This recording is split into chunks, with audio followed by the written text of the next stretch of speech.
This is Silph Radio, a Pokemon-centered podcast. I'm Nathan K, and back here with me today, I'm Andrew Spohn. Hello. From Amusement Sparks. This is an adult Pokemon podcast. This is, we got a lot of naughty language and inappropriate jokes, but we actually take this franchise very seriously, and we're gonna really be taking it probably more seriously than we should today. Before we get started, I just want to send some shout-outs out there. Hey, Bergelstein, Superfan Nick, La Moufette, Jolly by Nature, Monster Minded. Thank you guys so much. Every episode I say, like, hey, if you want more Silphs, we need you to do a little bit of work too and just click like on the Facebook posts or subscribe on YouTube or leave a little comment. And you guys have totally been going the extra mile, and we really appreciate that. And we really appreciate all the feedback that you guys have been giving us. So everyone else out there listening, we really encourage you to come join the conversation at our Facebook page, Silph Radio Podcast, or on our new subreddit, r/Silph Radio.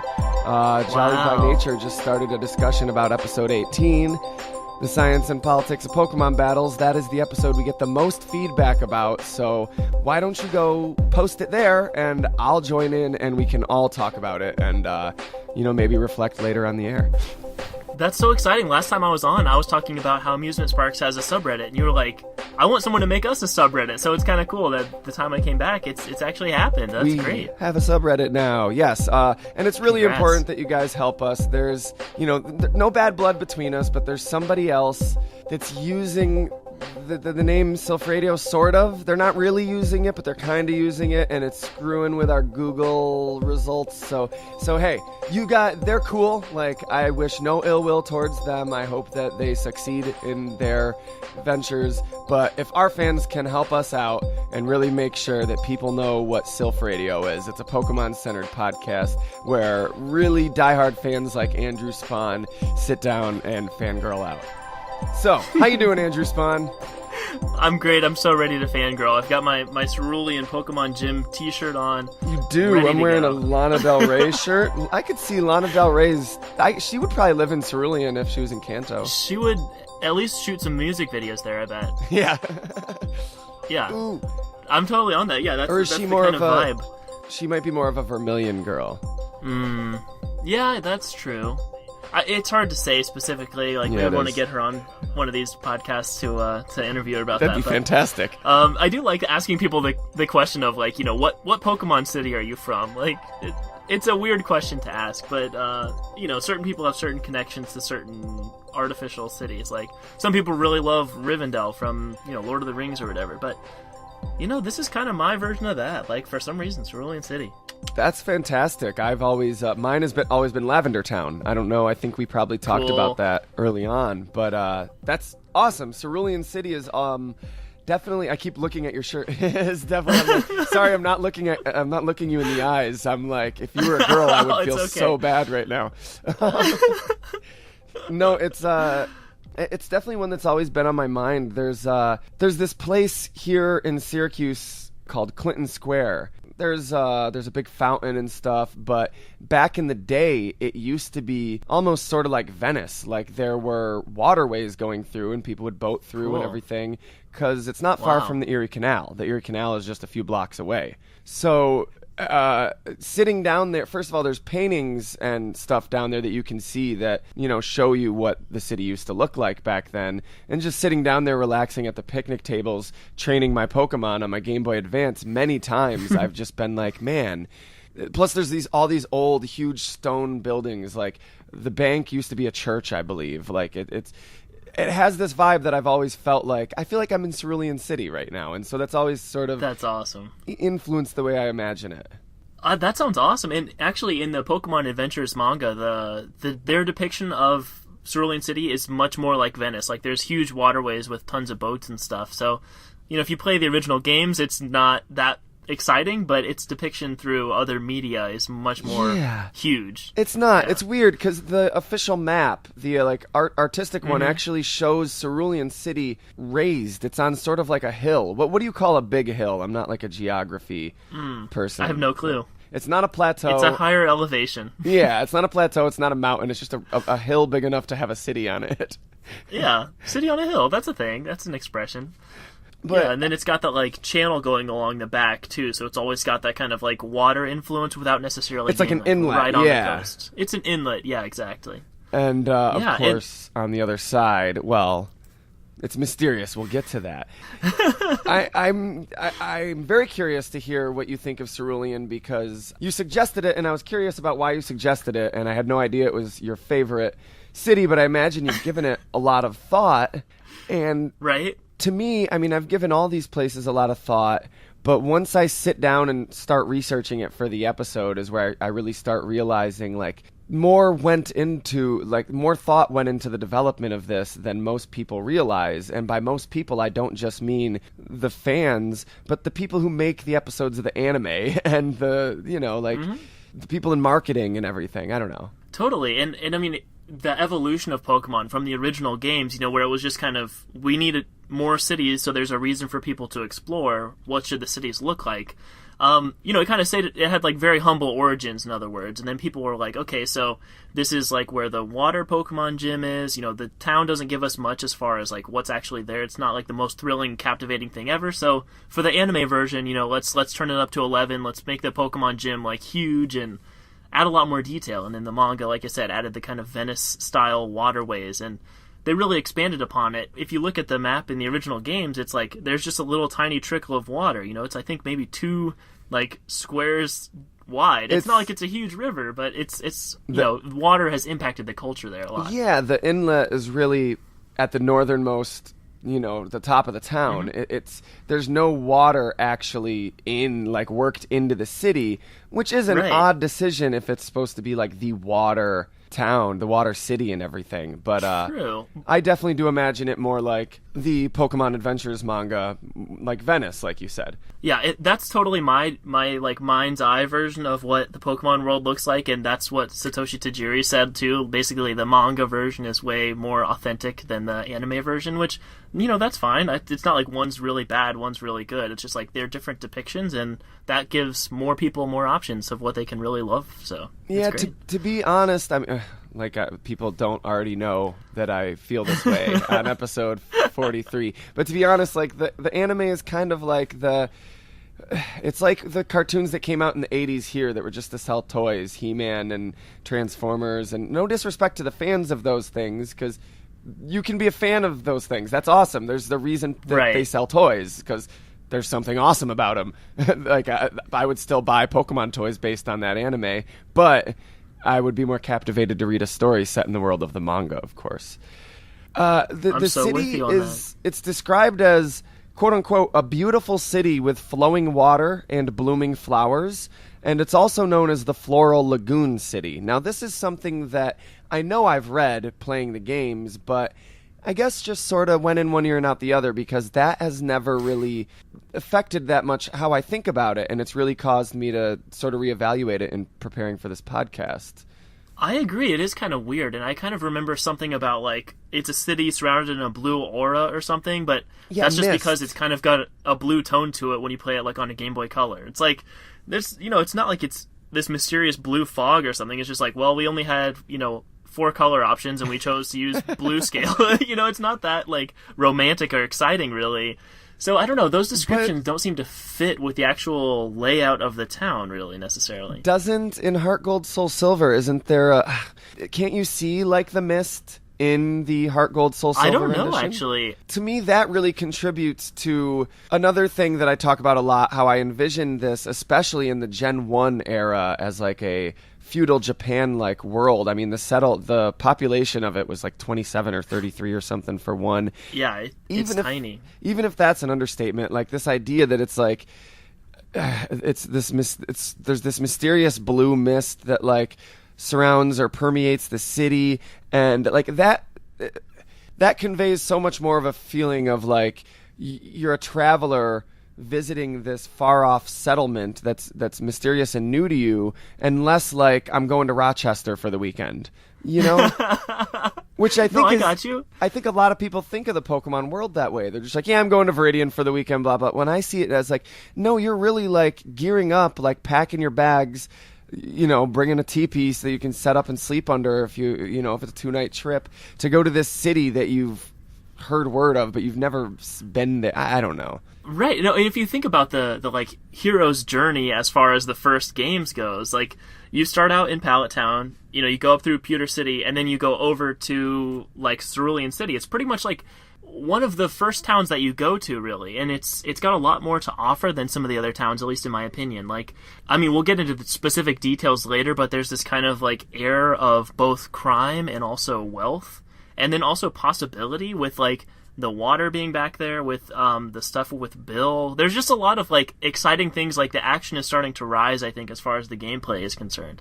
It's like this town is actually different than everything else I've seen so far. Because, all you've done is go straight north and then pretty much straight east. You had to go through Mountain Moon to get here. But other than that, there hasn't been that much exploration or anything. And then suddenly you're at a town that has 4 different paths leaving the city. It's like, where do we go from here? It's like the world is kind of opening up before you once you get to Cerulean City. And is that your first exposure to Team Rocket? I don't know. I think Mountain Moon you see them something. in Mount Moon, at least. Yeah. Well, but I mean, regardless. that was pretty recent. Yeah. Yeah, Mount Moon, too. It's right up by the mountains as well. It's like so close to so many mountains. Mount Moon, not Diglett's Cave, but the Rock Tunnel, right? And yeah, I think so. Cerulean Cave, of course, or the Unknown Dungeon, of course, which we'll talk about. Let's hold off a little on that. Yeah, we gotta wait till the end of the game and come back for that part. And like you said, this aspect of crime, I guess that is interesting. There's the man's house, which has been broken into. This poor fucker, like, his house gets broken into twice, because if you revisit it 3 years later in Heart Gold, Soul Silver, you actually show up during the break-in, and he's like fighting them off. They're trying to steal a machine part, I think, which makes the magnet train at the power plant go. And in the first one, what did they steal? They stole the TM for Dig.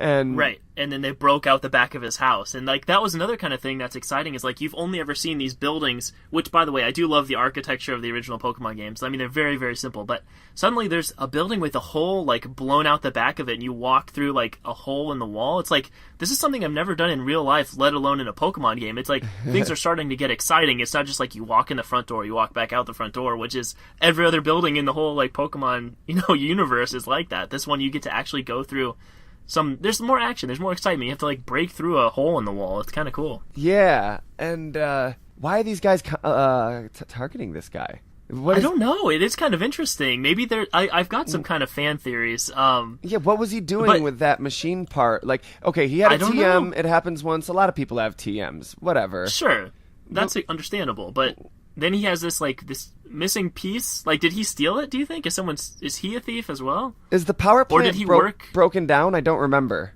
Yeah, you definitely need this missing piece, and you have to take it to the power plant. But I don't remember the exact story elements as far as why, what happened and who caused it. But was it a currently operating power plant, or was it in disuse? I see what you're saying. I would assume it's in working order, because pretty much there's only one thing that's missing to make it operational again. This guy might be a criminal himself. Like, maybe he doesn't work with Team Rocket, or maybe he was with Team Rocket and left, and you don't get out of Team Rocket.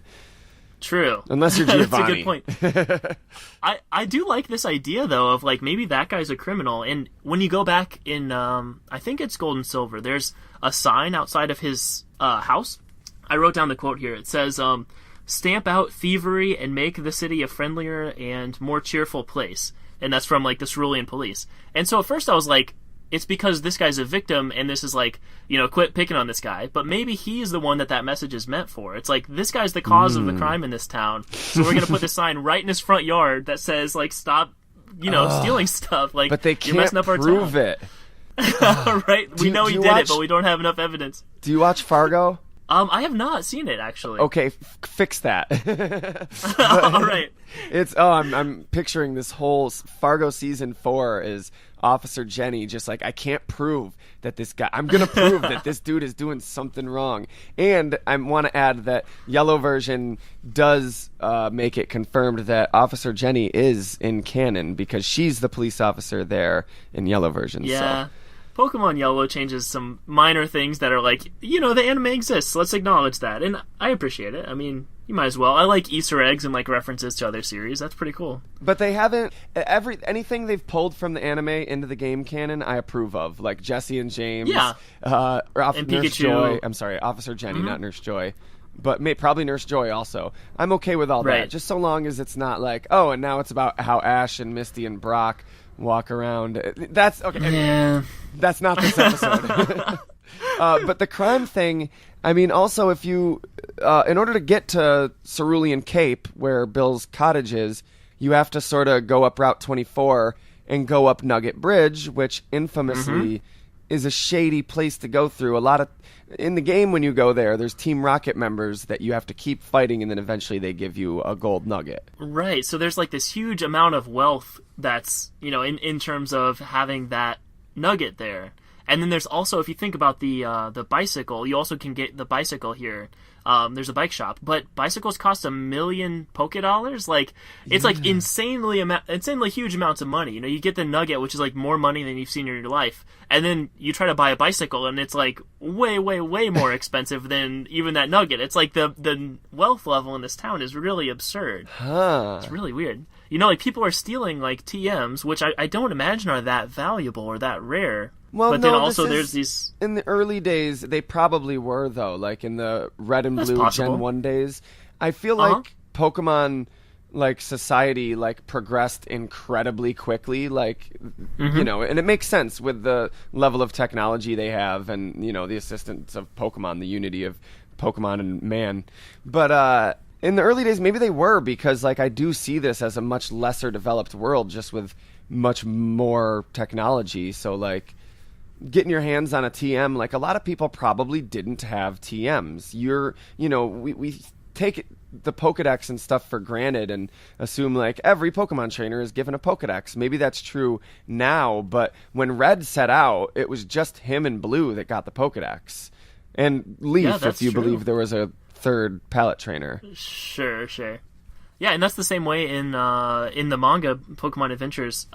It's only like the main, 3 characters that have Pokedexes at all. Like they're a pretty huge rarity, and when people see it, they're like, "Holy crap, you have a Pokedex!" Like I think it is supposed to be a rare thing. So that's interesting. Yeah, I don't know. So I get this. So first of all, Nugget Bridge, like it's got to be called Nugget Bridge for a reason. It's not called Nugget Bridge because there's Team Rocket people there that will give you a gold nugget if you beat them. Right. So maybe that there is a source of gold there, like to be mined or something. That could be. Yeah. And maybe it's also a hangout for the seedy criminals of that area. And maybe I don't know, but this, I like the story element here. Like, I think if you can like sift, it's like almost like a post gold rush town. Like there was gold in this river, and so like maybe they had a big boom back in the old days, and now some people are extremely wealthy, and some people never struck it rich, so they're poor and they have to steal from the wealthy, and so maybe that's like where there's a huge wealth differential. Like some people are extremely wealthy, some people are not. That's what kind of causes that tension of having crime while also being one of the wealthier cities. Wow. I've never even really thought about that aspect of it. Me neither. Yeah, when you pointed out that it's called Nugget Bridge, it's not called Fight a Bunch of People Bridge. It's like that's probably because the Nugget was there longer than all those people you had to fight. Yeah. And I could even I don't know if this works with where we're going, but fuck it, throw it out there. Like I could see it even being like Nugget Bridge is like where the seedy element hang out, like, but not necessarily like this is a Team Rocket hideout, but like the kids, the 17 and 18-year-olds that smoked cigarettes and got involved with Team Rocket that are cutting school are hanging out up at Nugget Bridge, Yeah, and I like that. Even if you go further, Cerulean Cape, which I like to think of as being relatively safe, but now I'm like scared to go there at night.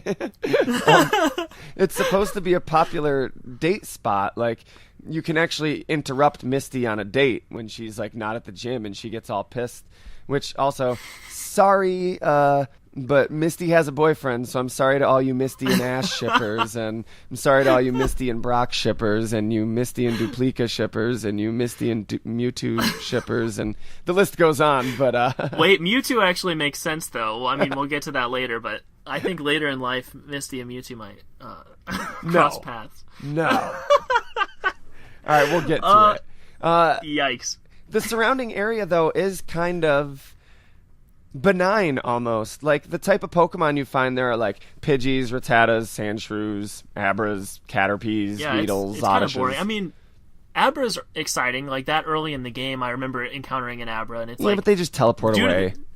Due to the nature of them being so elusive, it's kind of exciting. Like that's kind of like one of my favorite things about Pokemon. It's like finding a new Pokemon, and they're just like there's mysteries around like every corner, right? And Abra was one that was unlike any of the other Pokemon I had encountered before because, the first time you see even a Spearow, it's exciting. But then when you see an Abra and it gets away from you, you're like, what? Pokemon don't get away from me. What are you doing? And it's like, oh wait, there's maybe more to this world than I kind of realized. So there's some new exciting things here. Like I said, the paths are starting to branch out and there's just more possibilities, it feels like, here. Yes, and it's in an area also, though, that I feel like is non-threatening, like to build a settlement in, to like, hey, there's gold here, there's not a lot of like really violent creatures except in that one cave, let's stay away from there. And right, let's yeah, you're right, it's a safe little like fertile valley kind suburban of thing. Too, like you were saying, like this richer upper class there, but there might be like an undercurrent of crime or a dark underbelly we're not seeing,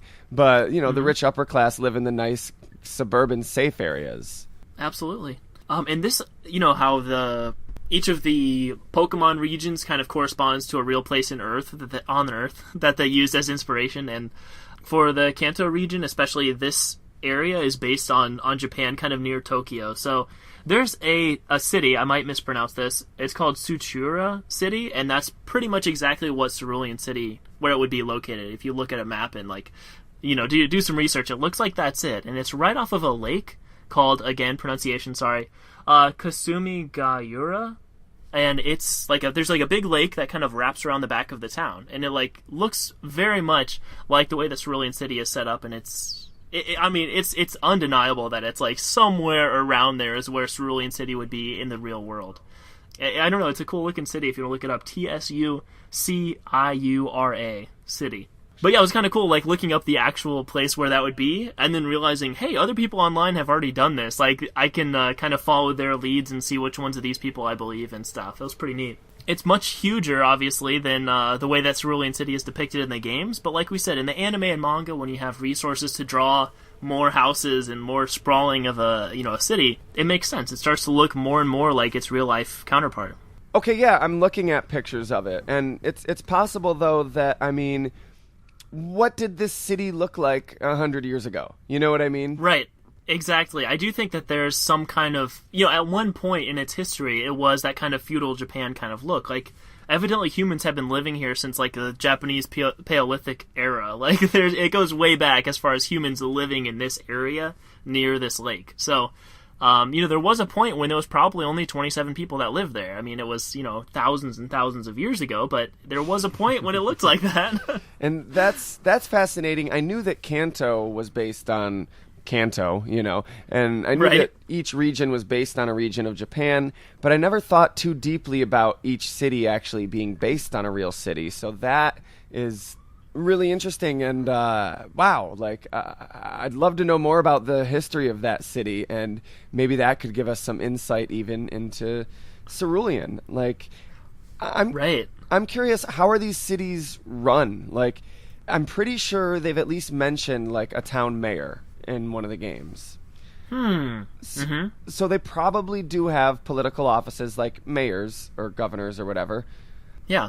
But I don't know, it's interesting. Misty is also clearly like recognized and respected as sort of a figure like that, but I don't think she's just like in charge of Cerulean City. Right. So. She is a leader, gym leader, so some sort of, city like leadership, but I don't think she's in the government necessarily, depending on your perspective on like the Pokemon League. But I think you're totally right. Maybe there's like a city council that's actually like, like the mayor, the gym leader, like whoever, like, and perhaps the way, because it seems like people in the Pokemon League, this is something we keep talking about, and we keep trying to dig deeper and deeper, and I think we are peeling back the onion, but like it seems like they have some level of like authority, but that they're not the government. Like it really doesn't seem like they are the government, but right. That if you're the Pokemon champion or a gym leader or in the Elite Four, you do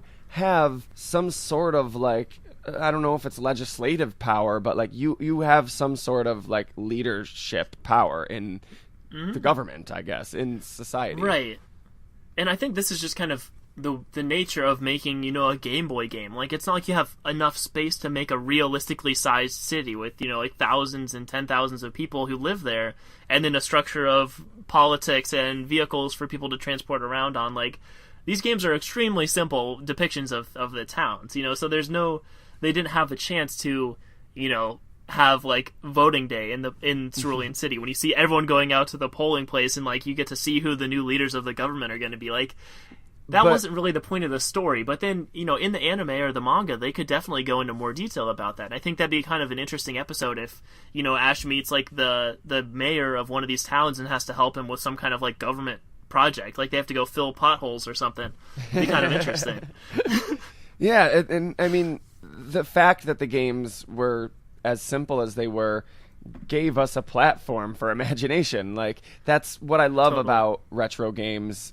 That's what I loved then and now, is that I was able to like look at this and be like, what can I determine about this for sure? And then what's the like most like closely accurate depiction of this world that I can figure out in my head with the least bit of fan wanking, like to make it just make sense and be real. Yeah, and also in a way having the kind of diverse perspectives of the video games, the manga, and the anime, and having kind of paradoxes between them, it allows each person to kind of formulate their own headcanon of what they believe the Pokemon world is actually like. And, the good thing is it doesn't actually exist, so there's no harm in having, like, crazy crackpot theories about how like, it's a shadow government run by Team Rocket, and, they're not actually evil, they're only doing that to, I don't know, whatever. But you can come up with your own stories, there's room to grow within the Pokemon universe and write your own fan fiction. Will fit right in wherever you want it to go. And following that thread, with the developments in the actual Pokemon canon lately, it's become established that each version that's released is an alternate universe. So, like, in the multiple universe theories. And not only is each version, but each person playing who names their player character something else is an alternate universe. There's also an alternate universe where in Red and Blue version in Gen 1, Mega Evolutions existed already, but they didn't in this other one. There's the anime could be said to be its own alternate universe. The mangas could all said to be their own alternate universe. Every fanfic on fanfiction.net, yes, even that one, could be said to be its own alternate universe. And the way, like, I've discussed how me and my friends would come up with, I've got this whole character worked out in my head and his history, where he comes from, what he does, and so does Justin, my friend, from the Squirtle and Team Rocket episodes. But we have these disparities in how we see how events took place or how the world works, and yet we still imagine that our characters cross over and interact. Well, it's multiple universe theory, and so what were we talking about? No, you're totally right. Basically the whole thought is that there's all these different versions of what the Pokemon universe is, and everyone playing their own game a different way is still valid. And so then again, everyone's belief as far as how the government works in the Pokemon universe is totally fine. Or, my personal belief is Cerulean City has a population bigger than 33. It's thousands of people, but they could only depict so many. So I'm fine with the depiction in the games. It makes the games playable, because if you're just in a traffic jam and there's like thousands of people and you can't get through Cerulean City, that would not be a very fun game. So yeah, I don't know. You got to kind of pick and choose what your beliefs are as far as Pokemon goes, and it kind of builds a creative skill in a way, forging your own path through all these different options you have. Yes. I love it. By the way, I've also, growing up with Pokemon, you tend to kind of like make believe and make up your own characters and stuff. And honestly, when you're playing the Pokemon battle system, it gets super, super boring. So eventually you start to try to come up with additional story layers to go onto it. So my character, like, in my head, whether this is, like, elementary school, playing on the playground, or when I was in college running a Pokemon pen and paper role-playing game, my character was always either from Cerulean or wanted to become the Cerulean City gym leader. Just because I'm a water Pokemon type of guy and always have been, it's like I'm drawn there for some reason. That's so cool. So in your DM, then, was Misty... was she there? Did she play a role in that? Were you... I don't know, actually. I don't think that our campaign ever actually made it to Cerulean City. That was just we kept switching. That was my goal, like, when I was building my character. I mean, I was the DM. It's not like I actually did very much, but it was like, I did have a character, like an avatar within the world, but I don't think they ever actually encountered my character while we were playing it. But okay. that was a cool game. And if anyone plays, Dungeons and Dragons, you should do a Pokemon campaign. It's super fun. Oh, I've wanted to for so long. Like I want to do it on Silph one day. Like it's just you got to be able to set it up so that everybody's willing to come and do it. And yeah. Right. It takes several hours for sure. So yeah, it can be a little rough getting everyone together, but you can also use online resources to do it, which can be pretty cool. But it's a huge time commitment, honestly. Yeah. Especially if you're writing the story, the scenario, the campaign. It's a good chunk of work to do, but it's fun. Yeah. Yeah. So, Cerulean City, what haven't we talked about, really? There are a lot of notable places in Cerulean City. First and foremost, I think what comes to mind is the bike shop, which we did touch upon. Mm-hmm. As you said, it's called Miracle Cycle. It has a name. As you said, they charge $1 million for a bicycle, which is like, Jesus, I ride my bicycle. $1 million for a motherfucker. I can catch a Tauros like 2 towns over. That's true. It seems outrageous, especially because your inventory for money only goes up to 999,999. Like it's never going to. It's impossible to have enough money to buy that. Is that regulated, or is that just a game limitation, or does the Pokemon League or the governing factor have this strange type of economic model where they're like, maybe citizen is allowed to accrue more than $999,999? I like justifying it. I mean, obviously, it's just a digit limitation in the game, but if you think about like how like at the game corner you had like that coin case that you had to keep your coins in, maybe that's a thing. Like you have to have a currency case to keep your money in, and you can't get a bigger one. Like deal with it. This is all the money you need. But as far from an economic standpoint, as a business teacher, like this guy's doing something wrong at this bike shop. It's impossible for any person to have enough money to buy one of his bikes. Okay. That's why his inventory is totally full. He's got bikes going everywhere in that shop, but he's clearly doing something wrong. You know what else I would like to see is one of those reality shows where they send somebody in to fix your business. Send Nathan for you in there to fix this guy's bike shop because, like, okay, Gen 1, he's charging $1 million for a bike. Okay. And he's giving out vouchers for free bikes. For free bicycles. Yeah, he literally has no income. What? It doesn't make any sense. And I don't know if you remember how you get the voucher, but the way you get it is you go to Vermilion City to the Pokemon fan club, and you listen to this old dude. If you basically endure listening to him talk about how much he loves Rapidash, he'll give you the voucher. So basically, what's happening is you have to sit there and listen to a 40-year-old brony tell you about his favorite horse. And then you get a free voucher for a bicycle.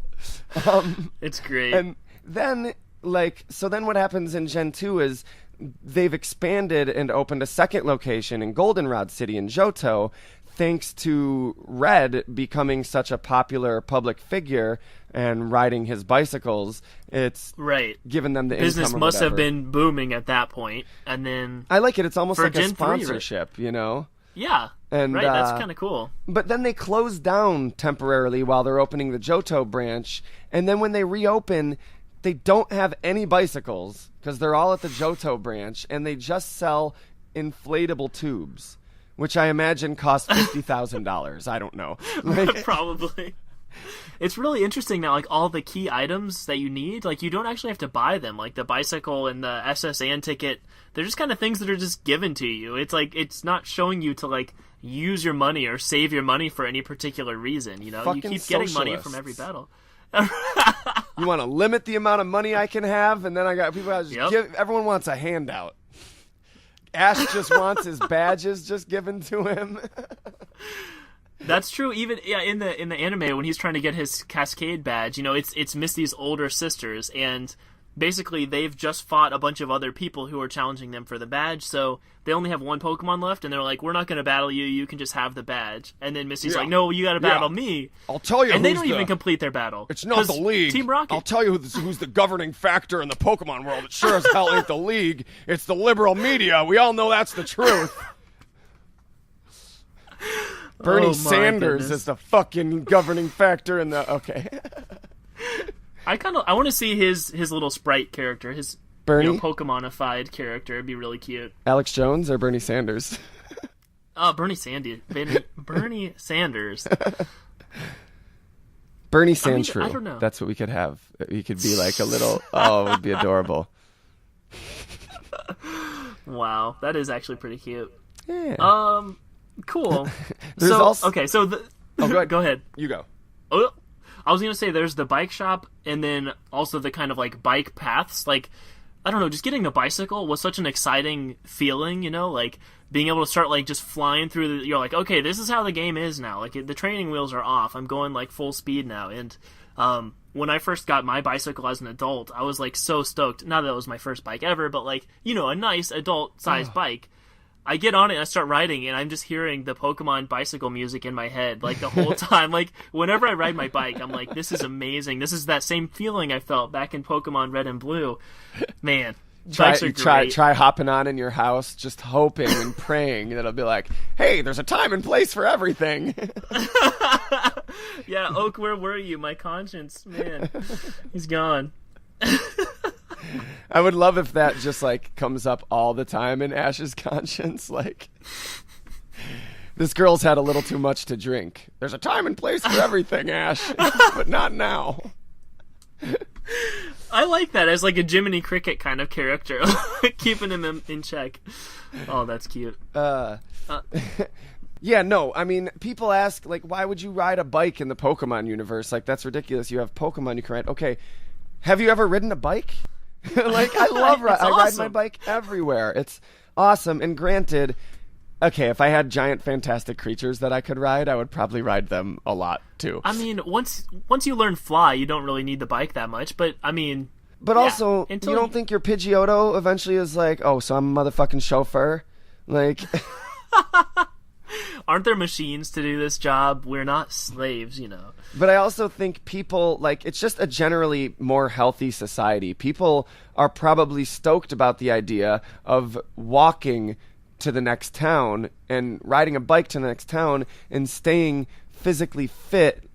You know what I mean? Like, it's... Yeah, I love that it's all walkable. It's all pedestrian friendly. It's not like you need a car at all. In fact, if you have a car, there's not even a place to, like, park it in this whole town. This whole universe, really, except for the big cities like in Unova and stuff. But yeah, there seems to be a real balance, like, between like nature and technology and in industry, and also between like, convenience and discipline. Like, you still, like, they could easily just build a bus system that gets you to and from every town, and they probably have in a lot of these newer games. But I don't know, I like that. It's something I like about that world. Yeah, definitely kind of romantic, old-fashioned kind of lifestyle that, we've really never experienced, at least in the United States, where you can just, like, walk to, like, the grocery store and to, all the stuff you need. It's kind of cool. I kind of wish we had that, in Ohio. I mean, because, that, like, there's walkable cities, everywhere, but, not where I live, so. Yeah, I hear ya. Another time. Rough. Another multiverse. That's the beautiful thing, though, is that all these, fan fictions and different versions and Mega Evolution versions are actual real universes according to infinite universe theories. So, like, hey, somewhere out there really is a universe where you're the Cerulean City gym leader. Right, seriously. And there's a universe where I'm Mewtwo, and there's a universe where I'm the bicycle. It's great. I love it. If only we had a way of traveling between the universes, then we're gonna have some fun. Good job, Morty. Now we're in the universe where we're bicycles. Oh man. There's also the berry powder man. A lot of people forget about him. Yeah. I like that. Basically, on the north side of the town, there's this guy who will make like medicine and vitamins out of berries for you. You know, if you bring him berries, and like, don't come right out and say some stupid shit over text. But like, if you tell him you know me, he'll hook you up with some other shit too. I was gonna say this kind of gets into the like kind of hippie utopia world we were talking about, where you don't have to have a car to get around. It's like you don't have to go buy your medicine from the pharmacy at the Pokemart. You know, like Berry Powder Man. Yeah, we'll hook you up. It's great. I like that. I mean, it's like going into like a natural food store, and it's like they have like powders that can like heal anything. It's kind of crazy. Like Eastern medicine is amazing. Yeah, it is. Those little details I think are cool, and they are worth mentioning, even though you know a lot of this we could overlook. But you know, it makes the minutia of the game. You know, especially when we're analyzing the identity of a town. There's another thing that could easily be overlooked is the gym badge man. Do you remember the gym badge man? Yeah. He like tells you about all the different ones, right? Like. Yeah, he's another eccentric on the north side. He all too eager to tell you about the different effects of the badges. Like, I sort of see this as, like, in my mind, I imagine he's, like, one of those weirdos that runs a museum out of his home. And so, like, you show up, it's like a quote-unquote museum, you know? And you show up, you pay the suggested donation of $20 or whatever, and he lets you look at his badge collection while he goes on and tells you, and he's like, this is Kyo's badge back before Sabrina took over Saffron City, and yeah, I don't know. It's cool. I mean, those like eccentric people who are super, you know, really, really into one specific thing, like it's kind of a cool resource. Man, I had another one that was not just worth like $20 though. Definitely not worth not worth $20. Donation. Right? Like, and I know it's a suggested donation, but you feel like a dick giving less, you know, because then they're like, oh, all right. And he's got to keep the lights on. I mean.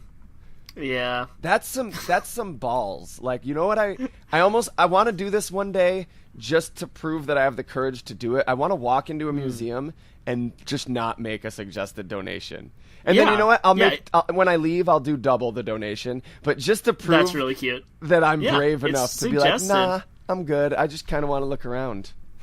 Yeah. Suggested that's donation? Kind of cool. I don't have to pay. It is a suggestion. I mean, that's like kind of a legal loophole, you know? It's like we're not charging admission, so then you don't have to pay it. Interesting. If you are listening and you choose to do this, you better make the donation on your way out, like for real. Yeah. I mean, they put a lot of work into that. You know, that guy had to go earn all those badges. Another residence that we could all too easily write off as unimportant is Dante's house. He's the guy that'll trade you a Jinx for Poliwhirl. He lives there with his wife. Not much to say other than the trade, but this is another yellow version thing. In the yellow version, Dante doesn't live there. Melanie does, the girl who runs the Hidden Village where Ash gets his Bulbasaur. So that solidifies her character as canon, though the existence of the Hidden Village might be total hogwash. True. Worth it is kind of cool though. Like those are two exclusive Pokemon. Like that's the only place you can get Jinx in Red and Blue, and then in Yellow, I think that's the only place you can get Bulbasaur. You know, aside from trading, obviously. But it's kind of cool. Like I always love those experiences where you're like you talk to 25 NPCs and they don't do anything for you, and then someone just gives you a Pokemon. You're like, what? That's amazing. It's kind of exciting when that does happen. It makes you want to keep talking to all the people and keep breaking into their houses and interrupting their dinner and stuff. Because maybe they'll give you something. Can you imagine looking for a good podcast in the Pokemon universe? You're scrolling through iTunes and it's like, I like shorts, a podcast about comfy legwear. Like, oh, okay, that's great. That's super fun. 89 episodes. Okay. All about shorts. We're on our part 4 of our 5-part miniseries on waistbands. Who likes short shorts? Let me tell you who likes short shorts. I'm just imagining like Mark Maron doing like an advertising. What's up, what the fuckers? This is I Like Shorts with Mark Maron. All right. Youngster Joey in the house. Yeah. I think, though, we both know when you come to Cerulean City, there's the main attraction, the main reason, the main tourist trap that most people want to see in Cerulean City. I'm sorry, Mr. Badge Dude. It's not the fucking Badge Museum. It's got to be the Cerulean Gym. Right. The Cascade Badge is what everyone's after. And we talking about at the beginning of the episode how for a kind of water-inspired town, there's just like the little channel in the back. And then, you know, the north end of the town. But the Pokemon Gym here, like, the whole floor is water. Like, it's like a swimming pool, basically. And actually in Cerulean City in Japan, there's, like, a big outdoor swimming facility with, like... So I definitely think that could be part of the inspiration for the way that this Pokemon Gym is laid out. Because, like, you walk in, it's like a big swimming pool with essentially docks winding their way around, and with trainers on the docks and trainers in the water... And then you eventually, you know, battle Misty at the back of it. And it's just a straight pool, and I believe it's Heart Gold, Soul Silver. There's no platforms to walk upon. But oh, interesting. Yeah, and it's also like depicted in the anime. First of all, let me say I hate the way it's depicted on the exterior in the anime. It looks like a circus tent with a dugong on it. It looks really goofy. It looks... I don't know. It just looks like a joke, like a dessert or something. It doesn't look like a building. But on the inside, and this is something I like in the anime, there's, first of all, when Ash shows up, he's like, where the fuck is the gym leader? And there's this show going on where the three sisters are diving and swimming. And let me say, actually, take a quick aside. Those three sisters are only in the anime and the Electric Tale of Pikachu manga. I don't think... I think Misty is the gym leader. I don't think she has three sisters. And if she does, they're not the gym leader. They're just tertiary characters we don't know about. I don't know. I'm with you. Or something's happened to them. You know, they've been murdered. They've left the country to go on their Pokemon journeys. Whatever. It should just be Misty there, I think. I don't know why. I guess the anime wanted there to be some, like, you know, older characters to kind of, like, give Ash and Misty a hard time, and I don't know, like, have someone give Misty a hard time, because she's always giving Ash a hard time. So sisters are good for that. And because Misty was made into a main character who was on the road with Ash, so, you know, Brock left his gym behind, who's running Misty's gym, but I don't know. I Daisy, Lily, and Violet, they're not in my canon. But I agree. I think the way that it's depicted on the inside, I mean, Ash is walking around, he's like, there's this aquarium, there's this pool where these people are, like, putting on, like, a coordinated swimming show, like, where is the gym? I just want to fight. But I kind of like that. I can see the Cerulean Gym not just being, because not everyone that comes to Cerulean City is after the Cascade Badge. Those are aspiring Pokemon trainers that really want to get competitive, challenge the league, etc., etc. Some Pokemon trainers don't even care, and they might just go to Cerulean just for, like, hey, you guys want to go challenge the gym leader for a weekend? That'll be fun. We'll probably get our asses kicked, but some people might just be on vacation with their family, and they're like, let's go to Cerulean Gym and learn about aquatic sea life and, like, visit the aquarium and see the beautiful, majestic creatures they have on display there. And I like that. Like, I think that's really cool. Or also, a gym might also be a place that Pokemon trainers in Cerulean go to work out and train with other trainers, and not just to challenge the leader, but to be like, all right, let's train together. Or, like, it might be the location where people who are like, I really need to learn how to work with my water Pokemon or how to fight water Pokemon. So I'm going to travel to Cerulean and train with the experts in this expert environment that was created, you know. I like that. Totally. It's like an Olympic quality, like, aquatics center, you know, for humans and Pokemon to get better at swimming and, like, diving and all those crafts. You know, it's not all just about fighting. Like, they're called Pokemon trainers, not Pokemon fighters or Pokemon battlers. Like, you have to train, you know what I mean? And in my headcanon, this is where you would learn how to, like, surf, for example. Yeah. It doesn't really make sense to me that that's, like, an ability that you, like, find. That doesn't seem right. I don't understand that. Like, shouldn't that kind of come naturally with anything with blades? Like, they can cut stuff, duh. Instead of have to find a hidden machine that allows, you know, unlocks your potential to use these special abilities. I don't know. My headcanon that I've been building for those two particular questions are that techniques are that. They're just that. They're techniques. So the technique bite If you erase that technique, your Pokemon doesn't starve to death because they forgot how to bite. And right. if it's a It's like a Mightyena, combat technique. and if it's a Mightyena, it doesn't lose the natural inclination to bite somebody that's about to punch them in the face. It's reactionary, but it's more like karate or kung fu. You learn a specific technique, and bite is a specific type of technique where they use their energy or their jaws or their physical body to do this and I don't know. And then with TMs, perhaps because we're converting these Pokemon to data when we put them into Pokeballs, it's sort of like when Neo's I know jujitsu. They you can implant into the code a memory, genetic memory, into the code, or not genetic. Yeah, genetic, but I meant artificial? No, well, digital, a digital memory sure. that becomes a genetic memory into the Pokemon. That's cool. That now they know this ability. So does that? I guess that makes more sense out of the fact that a Pokemon can only know up to 4 moves, and once they learn an additional one of the old ones has to be forgotten. Which that's not really how memory works. Once you learn a better kick in Kung Fu, you don't forget how to punch all of a sudden. It's that doesn't make sense. But if it's a digital limitation, they've got 4 Game Boy cartridge slots in there. If you want to put a new one in, you got to take one of the old ones out. That kind of makes a little bit more sense. I like where your head's at on that one. We've bandied around a few things for the 4-move limit too. It could be a competitive thing where you're these are the moves I'm agreeing to use during this match. It could be a registration. Yeah, or it even might just be a gameplay limitation. Just like the fact that you can only carry so much money might not be the socialist agenda. It might just be a gameplay limitation, Right. So there's a bunch of ways we could take it. But what were we talking about? The gym, right? Yeah. Yes. And my favorite depiction is actually the Electric Tale of Pikachu manga. Have you ever read this? I have. It's been since probably middle school, though, so quite a while. Well, it's the environmental, it's a pool, sure, but it looks more like a lake, indoor lake, and there's cool.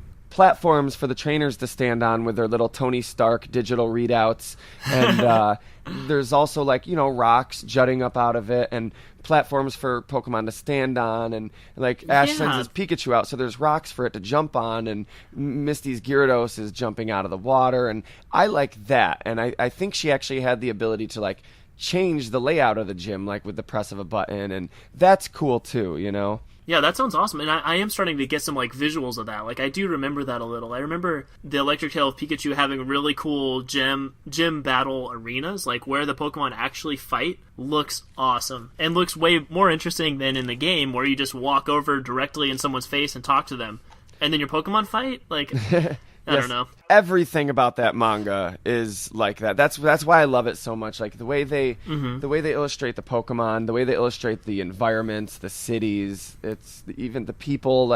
They give it a real look. It feels like a real world, sort of how Star Wars changed sci-fi because of the way the ships looked dirty and it felt like a lived-in world.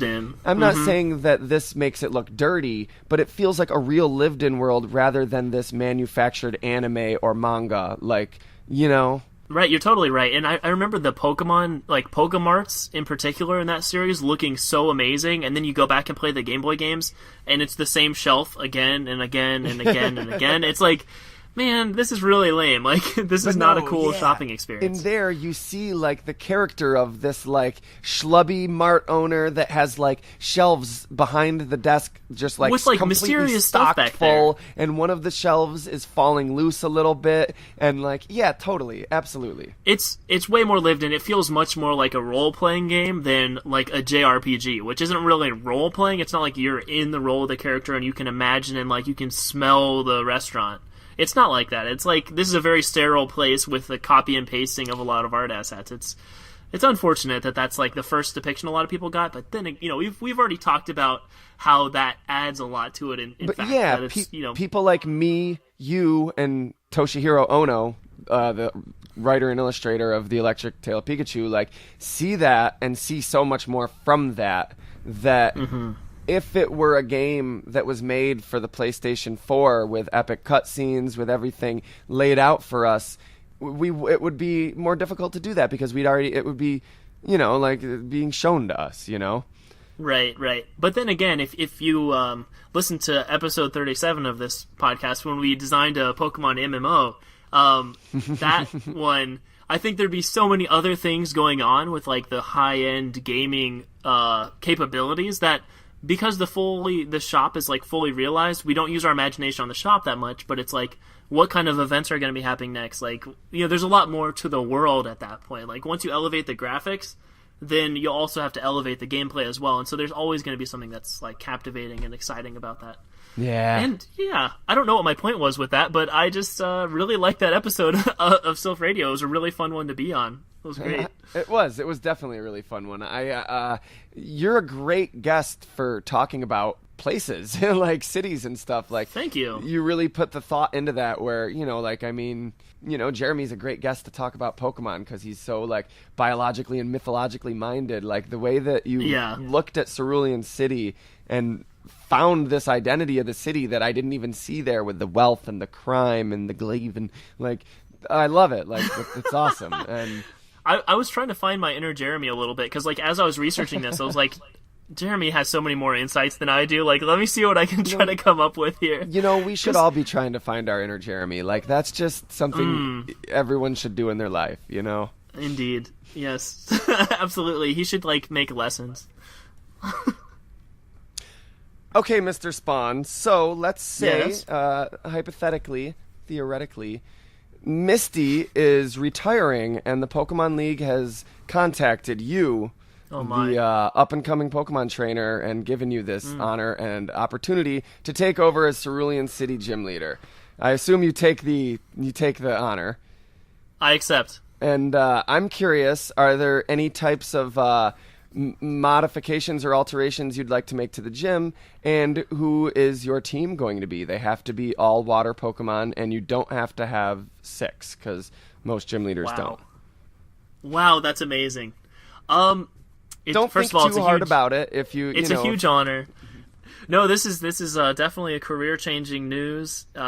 But you can always switch them out. If you pick a Pokemon, you're like, oh, I forgot, I really love Horsey. Like, don't worry. Right. This isn't in writing. So it's not bound. I like the way that the gym is structured, and this might not fit with the graphical limitations of Game Boy if we're going to go back and change the original versions, but something I always really like is, like, jumping off a high dive into the water, or like going off the 10 meter, that kind of like super high dives. So I think incorporating diving boards would be really fun. Or even I've seen this a few places where there's like a rock wall, like, so you climb up this rock wall and then just jump off and land in the pool. Nice. So like adding some more like kind of combination. Like, I think if you're gonna specialize in one Pokemon type, it's better to kind of do 2 types, or at least water and something else for each Pokemon, so it's a little bit more diverse. So if you add like some fighting training, or just like some general like muscle training with those kind of like more physical elements of climbing up this rock wall and then having the water stuff. I don't know. Hey, I got a pitch for you. How about Let's tank? A tank for underwater battling. Get your trainers in the scuba suits and only underwater awesome. Pokemon only, and like way to hone those types of skills.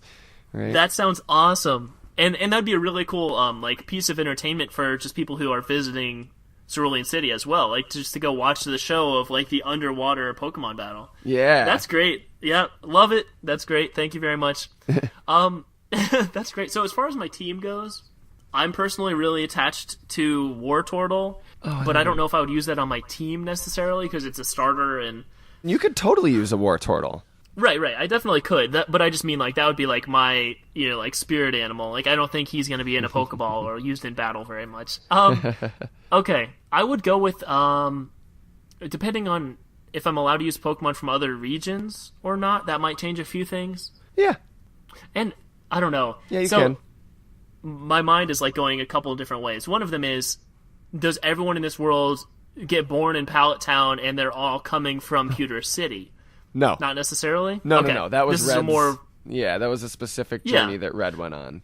Right. And we talked about that in the MMO, how cool it would be if you could pick what town you start from and take your journey in whatever order you want to.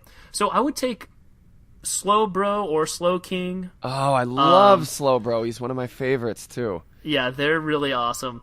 Lapras isn't that useful, but I really like it, and it's a really good, like, iconic water type. I used to be really into Vaporeon, but I'm not as much anymore. Now that gives but you I do like 2 ice and water right there. Yeah, exactly. I was trying to get more diverse type coverage. Doesn't Slowbro have some kind of psychic element as well, though? Or is that more just in the trading card game? No, you're right. You're right. Wow. Well, good. My God, I'm getting old. Now I know why Oak see, like, everyone's like, if Oak's so smart, why do you need this kid to go do a Pokedex for him? He's like, because kids can remember shit about Pokemon. I'm old. I used to know everything. That's great. Slowking is also psychic in water. I'm going to go with Slowbro, though. Just, Slowbro's aesthetically cooler and more iconic. Yeah, true. Plus, you get 2 Pokemon for 1. Oh, you do it with Slowking, too, but still. Yeah, that's an interesting evolution thing. Like a hybrid, you know what I mean? If you have a Slowpoke in your party and a Shelter in your party, they fuse together to become Slowbro? In real life, yes, I would think so. Like, in real life, I think so. There would, like, your Pokemon, like, I don't think there'd ever be a situation in real life, by real life I mean in the Pokemon world, where you're battling, say you're in a stadium, in a gym, you're at Cerulean City Gym battling Misty, you're fighting with your Slowbro, it goes up a level, or your Slowpoke, excuse me, and then it just suddenly evolves, and now it has a cloister on its tail. I don't think that's how that Pokemon evolves. I think it would have to stick its tail in the water, and a cloister would have to come bite it, or if you had caught both of them, and they formed that friendship and mutual bond together, like, definitely. Yeah, that would make sense. I'm thinking maybe a Relicanth would be some interesting type coverage as well. Okay. Yeah. So what's that, 4? That's either 3 or 4. Okay, so Wartortle's out. We're going to do Lapras, Slowbro, Relicanth, and I'll do one more. I'll do let's do Poliwhirl. Cool. I really like that Pokemon. Yeah. I like Poliwhirl. Cool. He's one of the most iconic Pokemon that nowadays is overlooked, but in the early days he was all over the marketing for Pokemon. Yeah, in Pokemon Adventures, I think Poliwhirl was one of Red's like main Pokemon. Like his first Red's Pokemon first. ever was Poliwag. Yeah, that was his Pikachu. I mean, he got a Pikachu, right? But his main Pokemon was Poly. Yep. Polly. Exactly. I never realized his name's Polly. Do you think he's like, hey, I never thought about that either. Because, like, he's really lazy at making nicknames for Pokemon. Like, Pika is Pikachu's nickname. Yeah. It's kind of goofy. I'm sorry, I'm just imagining George Lucas versus J.K. Rowling in a Pokemon battle. Go, Pika, I choose you. Go, Bulby. All right, anyway. Wow. That's something. Star Wars and Harry Potter are both awesome. I just like to poke fun at the naming, which is they're actually really good at coming up with names for the genre of their stories. I respect it. True. I just make jokes. That's what I do. I got a podcast, man. I like shorts. All right. So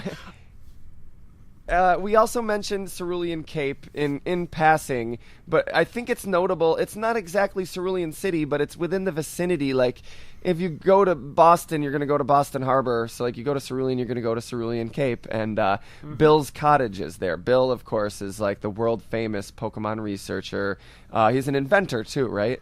Yeah, and he seems to have got himself into some kind of pickle when you first get there. He's either in a Pokemon costume, or somehow he's mixed his cells with a Pokemon. And so every form of Bill, when you first see him, he's, like, looks like a Pokemon. You know, in the games, he looks like that kind of generic, like, I don't know exactly what it's supposed to look like exactly, but it's like the icon for like a normal type Pokemon. It kind of looks like Mewtwo. It looks like, Rattata. Yeah. Those icons were really weird in the first games. Yeah. They all kind of looked generic. It's interesting because, at first I would have scoffed at this idea, but the more information I take in through doing this podcast throughout the years, the more I'm really like, I think I'm starting to form a better understanding of what the developers originally intended in the early days of production and when this game was being made. And yeah, because this part's weird. I mean, like, okay, in the show, he's in a costume. But in the game, the show's dumb. he was doing a teleport. He was making a teleporter, and he got his DNA mixed with Pokemon's DNA. Mm-hmm. Now, and you have to use the cell separator to get him back. So it's like that their cells are actually, like, mushed together. Yes. It's pretty weird. Even as a child, that it didn't vibe with my view of the Pokemon world, and I was like, I don't like that. I kind of pretend that didn't happen. But it did. It didn't really fit in. Yeah, but the more... So, Mewtwo. He was a Pokemon made by man from Mew.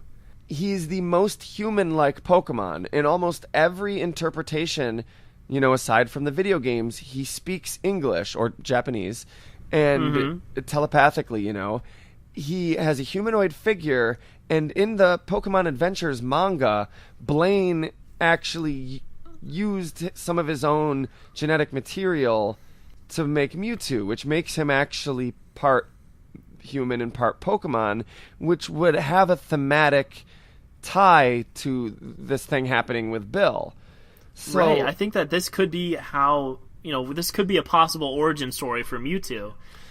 Because, if your cells are combined, why does it still look 100% like a Pokemon? Like, it should be some, freakish hybrid that's kind of humanoid and kind of not. But then again, if you go... In certain games, this is depicted as just a regular Jigglypuff. It's not like they traded bodies or something, which kind of... I don't know. It's kind of confusing what exactly happens here, but it's that their cells got combined. So, anyway, Bill's technology he's working on is like a teleportation thing, right? Yeah, and it's worth noting, too, that Jeff Goldblum wouldn't be a bad cast for Bill. He really wouldn't. I like that. Oh, that's fun. Unless you're talking about the Pokemon Adventures version where he's got a really thick Southern accent. I don't know if Jeff Goldblum can do that super well. But yeah, so Bill is the inventor of the PC storage system. Where you catch your 7th Pokemon, and because the powers that be only let you have 6, the 7th one goes to somebody's PC, goes to Bill's PC on the computer. So teleportation exists in the Pokemon universe. Not only when you see a Pokemon, a laser shoots out of your Pokeball, hits that Pokemon, and now they're inside the ball. But then that ball, disappears essentially and goes into a computer. It's kind of weird how much teleportation is involved here. Yeah, it is. It definitely is. And I mean, I've theorized that the reason we don't do it with people as much is because there's this energy associated with Pokemon that is that's what a lot of the technology has been built around. So what we have to build on is based on the man, I'm not pulling the right vocabulary out, but there's a certain magic that the Pokemon themselves have. Yes, a certain magical energy to the Pokemon, and all technology is built upon technology that came before it, and our technology is built around this energy with the Pokemon, so we don't have that energy, and so Bill was, maybe that's part of the reason why Bill got fused too, because he's trying to work with this technology and figure out how to teleport humans, and it is very interesting.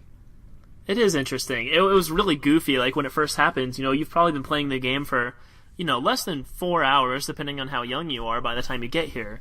And it's okay, so now we have this? People can kind of turn into Pokemon? What? It's weird. This town definitely opens up the possibilities as far as, you got this kind of weird stuff going on, the bike path, you got that house getting broken into, the nugget where you can come into a lot of wealth. And then also you get the SS Anne ticket in this town. There's just all kinds of mysteries that unfold when you first get there. But then when you come back after you've beat, the Elite Four, there's still more mysteries to be uncovered in Cerulean City. It's kind of cool. That's right, there is. Of course there is, because there's the Cerulean Cave across the inlet, also known as the Unknown Dungeon, which is a weird thing to call it, but... Yeah. Dungeon? Really? I think that has to do with some translation thing, because dungeons in RPGs, a cave in Dungeons and Dragons, you call a cave the dungeon you're exploring. I don't know, but yeah, good point. It's said that horribly strong Pokemon live there, and of course we all know. Let's not bury the lead. This is where Mewtwo is residing, and there's somebody standing guard at the cave who won't let you in unless you've defeated the Pokemon League at Indigo Plateau. Can we talk about that for a minute? Who is this guy? Who is that guy? I know. What? That's a great question. Is he involved? Does he know Mewtwo's in there? Is he trying to protect you, or is he trying to keep Mewtwo in? So you could say that. No, it's okay. It is explicitly stated that the League has taken control of this cave because of how strong the Pokemon there are. So whereas Mount Moon, Diglett's cave, rock tunnel, those are all just public land that like anybody can travel through. The league has sort of like been like, look, it's our official stance is it's not safe. There's a lot of really, really strong Pokemon there. Alakazams and shit, or I think Kadabras. Raichus, Rhydons, all kinds of cool Pokemon. Yeah, I mean, let's go through the list. We'll do it quick. There's Arbok, Raichu, Persian, Sandslash, Primeape, Machoke, Wigglytuff, Chansey. I wonder if like these weaker Pokemon like Wigglytuff and Chansey like band together and have their own little like co They're in a party. I hope so. Lickitungs, Golbats, Glooms, Parasects, they got to migrate here. Venomoth, Electrodes, Hypnos, Kadabras. I really wonder how the Hypnos and Kadabras get along with Mewtwo. Like, great question. Is there power for the psychic dominance, and like are the ESP channels really busy all the time? Yeah, and do they like sort of respect each other's power and leave each other alone, or do like the Hypno and Kadabra go like, oh, we ain't fucking with that dude, and just sort of like steer clear? It's interesting. I don't know. Yeah. I think psychic Pokemon tussle Sorry. a lot less than other types. Like the psychic Pokemon, because they can read each other pretty like clearly, they know not to get into a fight that they can't win. You know, I think psychic Pokemon are the thinkers of the Pokemon world, so I feel like there probably wouldn't be too much violence amongst them.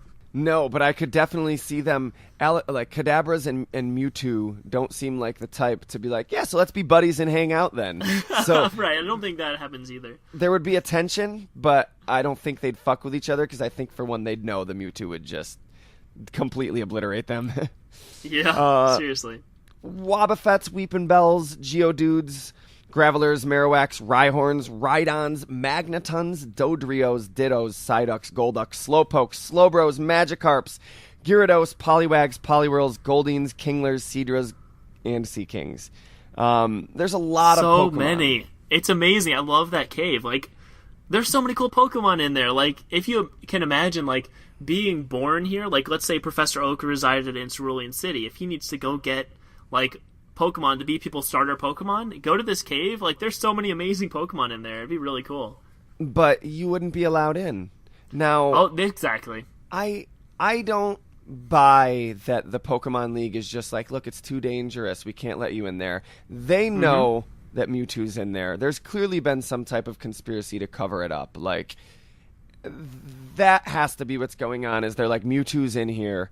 We don't want anybody to disturb Mewtwo and piss Mewtwo off, because he seems to be chill in here, and since we can't seem to do anything about it, let's let sleeping dogs lie. And also, we don't want it to get out that we've been fucking around mixing human and Pokemon DNA Pokemon DNA together, and it went wrong. Jeff Goldblum's gonna be pissed. So like, I don't buy that, and I also don't think that it's definitely someone working for the league, but I don't think it's that he's like, well, once you've beaten the league, we'll let you in here. I think it's like Red has defeated the league, has like just, he's like the prodigal son that's just like owned Kanto, and like he shows up and he's like, motherfucker, step aside, I outrank you. Like, I think that's what happens. It's like, well, you're the Pokemon League champion, you beat Lance, I'm not gonna say no to you. All right. Hey, if the league asks me why I let you in here, I'll be like, dude, Red showed up. Like, I'm not gonna tell Red he can't go in there. Like, yeah, that works. That's kind of how I see it. I'm with you. He just gets out of your way because he knows you can handle it, and he can't handle you. Exactly. But he's gonna resume his post and keep everyone else out of there. So he's doing a public service, really, because you don't want this, an angry Mewtwo seeking, revenge on your town. Like, that's pretty scary. Yeah. Oh, it is scary to put yourself in in this world and think about this through the lens of it being real. This is pretty scary, and this is one of the toughest fucking parts of the game. It's a maze. Geographically, it's, there's a lot of like subterranean lakes and rivers, and a lot of like, cave mazes and tunnels. I remember going to the electronics boutique at the mall specifically to buy the strategy guide so I could beat this part, because I was lost. I couldn't get out, and I needed to go. I remember my dad being like, what? And I'm like, I can't get out of the cave. And, like, he didn't get it. And I wish, see, now I'd be like, oh, your dad used to play D&D back in the 70s. You should have just been like, look, Dad, there's no dungeon master. The computer's the dungeon master. I need the fucking magazine because... Right. That's true. That's a good my dungeon metaphor. master has no sympathy. Like... So... And it was rough. I mean, there's a lot of strong Pokemon in there, too. Like, if you get lost, you're just getting beaten up, like, pretty constantly in there. Oh my god, yes. And so in Gen 2, the caves collapsed. However, in Heart Gold and Soul Silver, it's not collapsed. You can go in there and Mewtwo's still there. And you could just write this off as like, okay, well, they decided to change the way they rebooted it. No, it references the fact that it was once collapsed and has been rebuilt. Who rebuilds a cave? Who the fuck rebuilds a cave? Not the League, I don't think.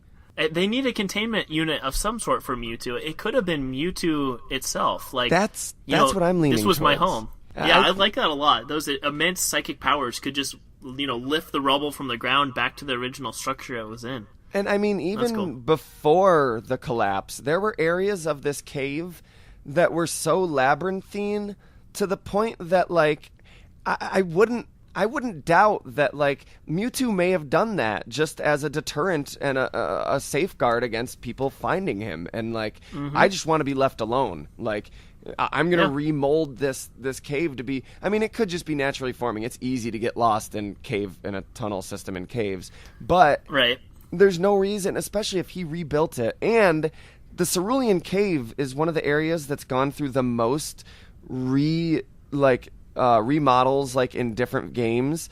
Mewtwo may very well be changing the layout of this cave to keep himself hidden and safe. And this is my perspective, is like, if Mewtwo didn't want to get caught, it wouldn't get caught. Like, Master Ball or not, it could have just, like, crushed you when you first walked in the cave, Like, I feel like it leaves an opening so that people can come in, and then Mewtwo can kind of, read them. And if Mewtwo wants you to be allowed to approach, you can make your way through the cave. So I feel like you're totally in Mewtwo's domain at that point.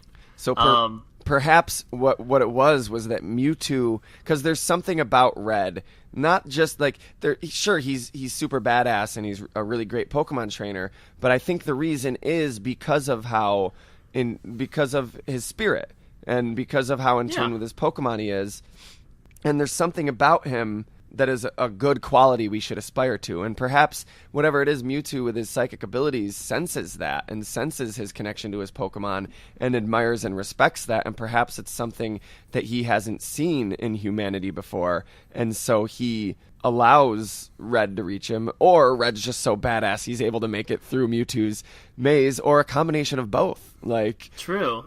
Because like you said, Mewtwo could have just dropped a rock on him. So right. But then, maybe Mewtwo wasn't expecting you to have the Master Ball. And so maybe that, like, threw a wrench in the works. Like, Mewtwo wasn't expecting to get captured. Oh, shit, yeah. He's like, all right, this is going to be fun. I'm about to battle this kid, shake his hand afterwards. What the fuck is that? That's OP. That's not fair. Oh, that's funny.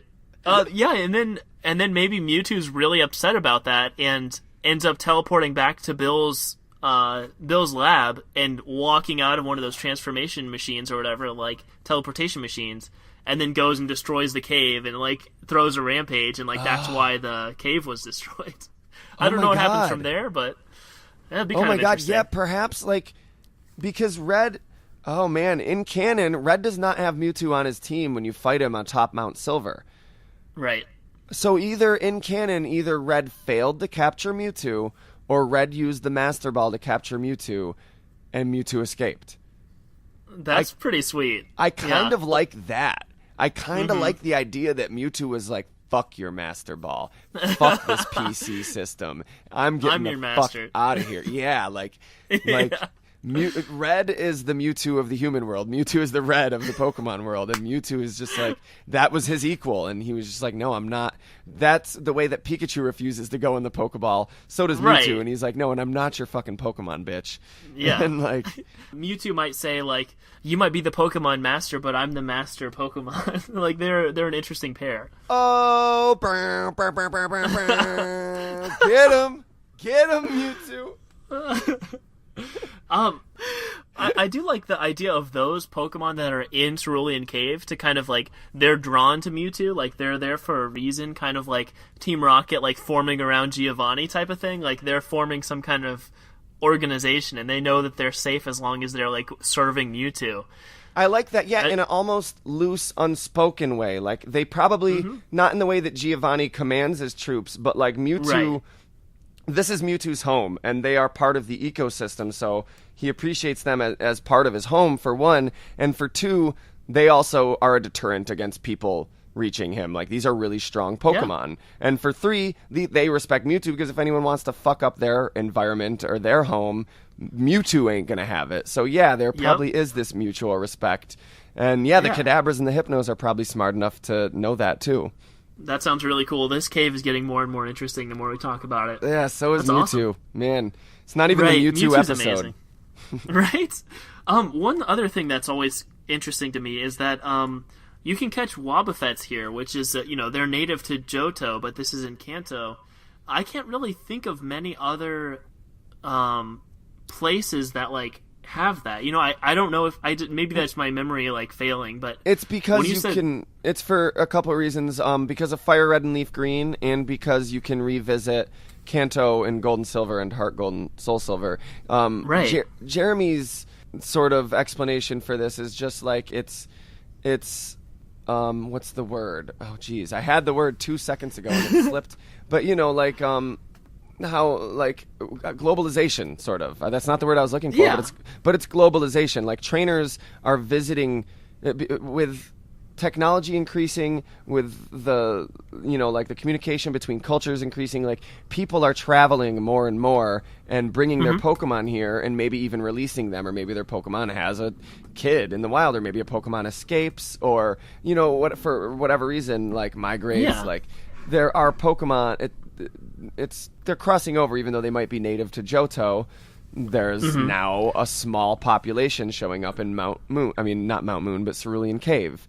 Yeah, and they might be really like, if you go way back in history, they might be native to Kanto, and they just, for the most part, live in Johto now. Like, if you think about how, like, how the apricorns are like the kind of foundation for the Pokeball technology. Sure, at least that's what Kurt makes him out of that. Yeah, and so I don't know if that's like historically accurate or whatever, but theoretically there would have been apricorns in Kanto at some point in the past, but now they've evolved to where it's just Pokeballs, and so you don't see this older form anymore. And maybe it's like that, like Wobbuffet has kind of evolved into other Pokemon or something. And he might have been in Mount Moon the whole time, just good at hiding. Right? Absolutely. It's dark I'm sorry, I keep calling it Mount Moon, Cerulean Cave. Yeah, I know what you meant, but I mean, it is really close to Mount Moon as well. Like, I wouldn't be surprised if those caves kind of connect somewhere underground or something. Well, these are the mountains that separate Kanto from Johto, so there you go. True. There you go. I like it. End thread. So, listeners, if you enjoyed this episode, I have something to tell you. Andrew Spohn has a podcast. I already told you that if you weren't listening at the beginning. It's called Amusement Sparks. Why don't you tell us about it? Sure. So it's an amateur theme park design show. Basically, I'll bring a guest on. A guest on to the show. Gaston is going to be on the new one? Well, Gaston was referenced in our first episode, but anyway. I'm just imagining him as a guest, and you're like, so how would this theme park based on Jurassic Park be? And he's like, women everywhere, Andrew. Can't you see it? Brunettes, blondes. Oh man, that's great. So the guest gets to choose whatever topic they want. It could be purely based on Beauty and the Beast if you want. The guest comes on, we design a theme park from scratch based on that property. So like, what makes that property special? How can we elaborate on that? How can we make rides and different experiences out of that? And it's basically, we're like hypothetically designing the future of theme parks. So Nathan and Craig were both on an episode 5, which was Gotham City. Yeah. And then Nathan is also on episode 14, which actually won't come out until like the end of November. But Nathan's going to be on a Nickelodeon episode. Oh, it was so much fun. It was so fun to record that one. Yeah, it was a special journey. I love Nickelodeon. I cannot wait to hear that, although I can definitely wait for the end of November. Yeah, it's not that far off. And, I still got to edit it and all that stuff. And, I'm working on other stuff. I'm putting episodes on YouTube as well. So starting actually next week from the time of this recording, I'm going to start putting out full videos that have, video of what we're talking about while we're talking about it. So video podcast versions of all these podcasts. So I'm working on stuff, just not releasing new episodes until the beginning of November. And then there'll be, 12 more episodes in a row starting November. That's fantastic, and we're doing a similar thing on YouTube. Not videos so much, but we have a Silph Radio YouTube channel now, and we're putting up all the episodes there, and it's just slideshows of images along to the episodes.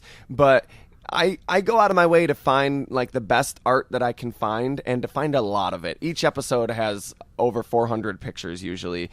Wow. So not that I expect people to just sit there and stare at their screens while they listen to a podcast, but I've actually gotten a few messages from people that are like, "Whoa, dude, I love this. Thank you so much for doing this.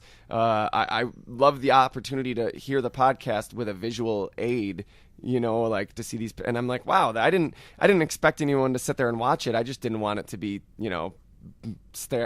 just our logo just for an hour. Just the logo, right. Although your new logo is really sweet, by the way. Oh, thank Silph you. Radio. Yeah, it's I'm really going great. Going back and forth between. I like it. I'm having this.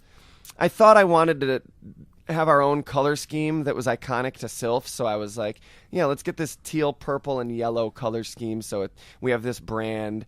But then I started thinking that the red and white is really iconic for Pokemon, so we're kind of rebranding and kind of not. We're sticking one foot in the water.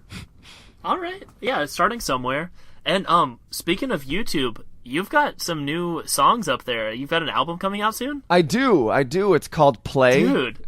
That's so exciting. I'm really into the new music. It's a pretty cool take. Well, I'm just impressed with your musical talent. You know what I mean? Like, it's so wide ranging, and I'm liking the new efforts a lot. I appreciate that so much. This Sure. album Play, it is sort of a concept album, and I don't really want to talk too much about what the concept is because I want people to just hear it without my thoughts, about it influencing what they get out of it. And, in the future, after it's been out, maybe I'd like to talk more about it. But I definitely think there's influences to it that would help it appeal to our listener base. So thank you for bringing that up. I would love it if people would look that up. You can search for Nathan Kappesser. I have my own personal YouTube channel. Or if you just go to secretroommultimedia.com, that's where you can find every single thing. All the music, all the YouTube videos, everything is on secretroommultimedia.com. So thank you, man. I really appreciate that. We've put out 2 singles. Yeah, no worries. The album's going to be out soon. It's going to be real cheap. It'll only be $2. And I'm thinking, wow. Hey, even if you don't like the music, it's a really cheap way to help support the podcast and make more episodes of Silph Radio come out more regularly. Yay, Silph. Andrew, thank you so much for coming on the show again. I really appreciate it. Yeah, thanks for having me. I love being on here. It's great. Thank you so much for inviting me to your show. I really look forward to the new podcasts that you're working on. I really look forward to future collaborations. And yeah, man. Hey, everybody. I'm stoked. Get on that Reddit. Get on the subreddit, r/Silph Radio. Like, it's a great platform for us all to keep talking about what we talk about on the episodes. And I'd love to be able to not only extend the discussion from the episode to the subreddit, but extend that subreddit discussion back to the episodes. So, like, come be a part of the discussion legitimately. Like, I love you guys. Thanks for listening. I think that's awesome, and it's better than just like a traditional like discussion, like a Pokemon forum, you know what I mean? Because there could be like kids running around and stuff and crazy people, but this is only Silph Radio fans, you know what I mean? So there's a certain caliber of person that's going to be in this subreddit, so you don't have to worry about, offending kids or people making fun of you for liking Pokemon, you know what I mean? You're like, you're with friends here. Yeah, it's a safe place to be. Man, just like Cerulean City. Lower crime rate though. From the Secret Room, I'm Nathan K. I'm Andrew Spohn. And we will talk to you, hopefully, together soon. Peace. Peace.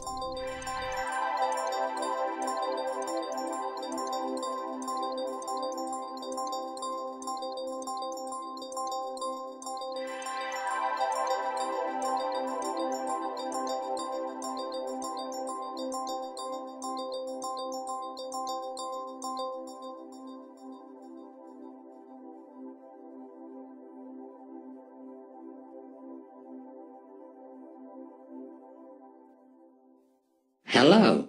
I am Archimedes, Nathan's Pokédex. For the benefit of the listener, I will now play, back-to-back, the 2 lead singles from Nathan's upcoming album, Play.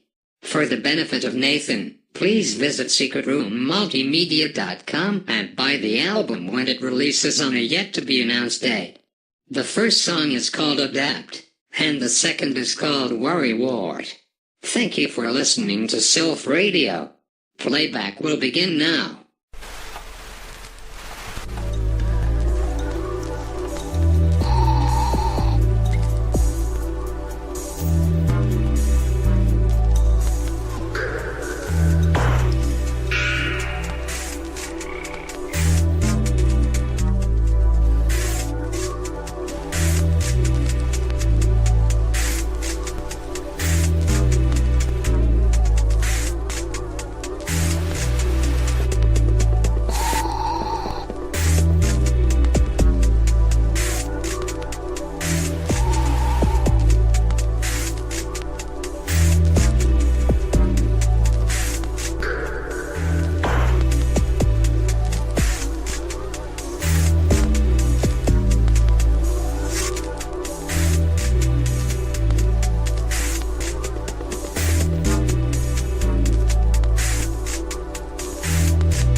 Long